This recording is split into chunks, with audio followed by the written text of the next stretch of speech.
La raça bruna dels Pirineus, la d'ovella xisqueta i la de cavall català pirinenc són 3 de les 6 races autòctones domèstiques que es troben al Pirineu i les que gaudeixen d'una millor situació pel que fa a número d'efectius. La bruna actualment té uns 30.000 caps de bestiar, 15.000 dels quals amb control dins del llibre genealògic. Aquesta raça està en una contínua expansió i des de la Federació es treballa per evitar la incidència d'altres races. Aconseguir un etiquetatge i un paraigües que englobi tot el que són els productes raça bruna i sobretot també nosaltres creiem que és primordial continuar amb el tema aquest de millora genètica, però per exportació de mares, per exportació de vedelles que seran futures mares, per tal que la raça vagi engrandint el seu marge d'expansió. L'ovella xisqueta va arribar al 2004 amb una situació crítica amb 3.000 exemplars.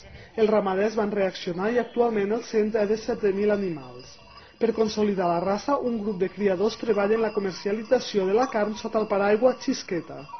La gent vol veure on poden trobar el productor i estem treballant a veure si podem treure la comercialització dintre un mes i mig o 2 mesos. Jo compto que estarà al mercat i el podran adquirir.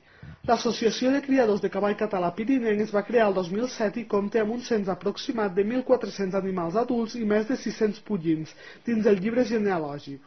Aquesta raça es destina bàsicament a la producció de carn. La vaca